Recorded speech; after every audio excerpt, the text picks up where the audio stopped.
زمارونو توازو دیته ویل کی، عاجزی دیته ویل کیږي چې د اخرت په وجه باندې د دنیا لذتونه او خوندونه پریدي، د دنیا لذتونه او خوندونه پریدي، دیته عاجزی ویل کېدلی شي. یو روایت کې دا راغلی اگر چې په سند باندې بعض علماء کلام کړی دی، چا چې لباس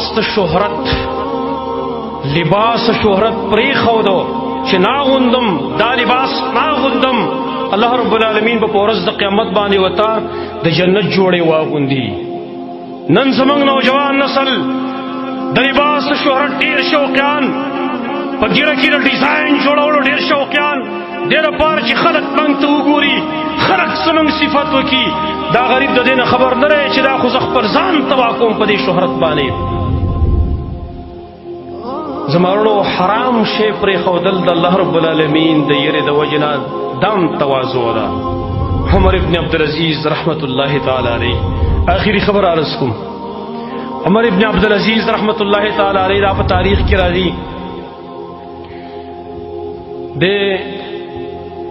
د اختر په ورځ باندې سبا د اختر دی، کور ته راغی، کور کې ماشومان دي، وړه ماشوم هم د نور رکانم دي، جنکۍ هم دي، نا ماشومې پکې ژړل. ما ورته ویل ولې ژاړې؟ ویل پلاره سبا اختر دی، د خلکو ماشومان به نوې نوې جامې اغوندي او موږ به سړې جامې اغوندو. هغه باندې شون کې د دې ماشومې ژړا لږ اثر وکړو نو فوراً ووتو، فوراً وتلاړ او خزانچي ته یې ویل زما چې د میاشتې کمې تنخوا ده نو هغه ماله لږ اډوانس کې راکړه، آینده میاشتې تنخوا ماله په اډوانس کې راکړه. هغه ورته ویل امیر المؤمنین بالکل به درکړم خو په یو شرط باندې. هغه ویل څه شرط دی؟ ویل شرط دا دی چې دا لیکل ما ده راکړه چې په آینده میاشت کې به ته ژوندی. هغه ورته ویل دا لیکل خو زه نشم درد کولی. بېرته واپس راغی کور ته، بچو ته یې ویل چې ستاسو خوښه ده که جهنم ته ټول ځو به زه به ورشم او تنخوا او مخکې راوالمه، او که خوښه یې ستاسو نو صبر به وکړو غونډ به جنت ته لاړ شو. هغې ورته ویل پلاره ویل چې بس موږ دا خوښه ده چې موږ د غونډ جنت ته لاړ شو. اختر مانځه ته ووتل نو زوی د هغه عبدالملک ابن عبدالعزیز، عبدالملک ابن عمر ابن عبدالعزیز دی ناست دی هلته د اختر په مانځه کې. د پلار دی زوی ته وکتل، مخ یې داسې واړه او لږ یې وژړل د عمر ابن عبدالعزیز. زوی ورته وایي پلاره ولې؟ وایي ستا په دې حال مې وژړل چې د خلکو د لباس ته ګورې کېدی شي ستا زړه کې درد راغلی چې خلکو نوې جامې اغوستلې دي او د عمر ابن عبدالعزیز امیر المؤمنین زوی سړې جامې اغوستلې، ستا په دې حال ماله لږ ژړا راغله. هغه ورته وایي پلاره نن موږ ډېر په فخر سره ناست یو، زه نن ډېر په فخر سره ناست یم، زه خلکو ته دا ثبوت ورکوم چې زما پلار خیانت نه دی کړی په مال غنیمت کې، د مسلمانانو په مال کې خیانت نه دی کړی. یو سخت خوشحاله کور ته چې راغی، په کور کې ماشومانو راځي پلار خواله د اختر مبارکي او سلامي ورسره کوي، نو ماشومانو خپلې خولې پټې کړې دي په څادرو باندې. هغه ورته وایي بچو ولې خولې پټې کړي؟ وایي بابا منګه د پیاز سره روټۍ خوړلې ده، موږ چې تا باندې چېرته بوی درد شي بد بوی، موږ د پیاز سره روټۍ خوړلې هم پیاز سره.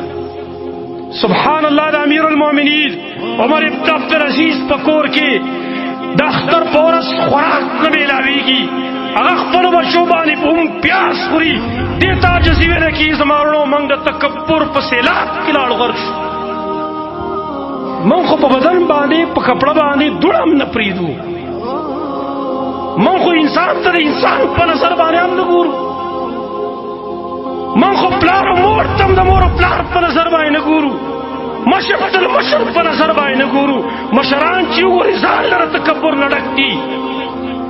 که واده دعوت څوک چاته ورنه کړي دی بس دی به خلکو ته ګیلې کوي، ګوره فلاني ته واده کړی او ما ته پکې اډوله چاونه ډېر سپک نظر یې راته وکړو. سبحان الله امیر المؤمنین په کور کې پیاز خوړلی کېږي او دی د نورو خلکو ته ګیلې کوي چې ما له چا دعوت رانه کړو. نن زموږ تکبر دې انداز ته رسېدلی دی. لہذا زما وروڼو دا ګناه کبیره ده، د دې ځان وساتئ، تکبر پرېږدئ، عاجزي وکړئ. من تواضع لله رفعه الله. چا چې عاجزي کوله خاص د الله لپاره الله رب العالمین به اوچت کی، الله رب العالمین به ډېر عظمت وله ورکي. تکبر صرف د الله صفت دی، هغه لوی والا خاوند دی، لوی ذات دی. علی بن ابي طالب خبر زما استاد تکبر څه حق دی؟ من خو پیدا شیو من ماء مهین د سپکو بونه. علی بن ابي طالب فرمایلی تخپل اصل ته وګوره د سپکو بونه پیدا یې، چې کله بیا پیدا شوې نو ټول عمر تر مرګه پورې تا په خپل بدن کې ګندګي ګرځولې ده. که کور تم داخل شي په خېټه کې د ګندګي پرته وه، که مسجد ته راغلی په خېټه کې د ګندګي وه، که په بازار کې هم په خېټه کې د ګندګي. ستاره تکبر څه حق دی چې تی کې؟ مونږ خو د ګندګۍ نه ډکي یو، زما د تکبر سره څه کار دی؟ الله رب العالمین نه سوال دی چې الله رب العالمین موږ ته عاجزي نصیب کړي.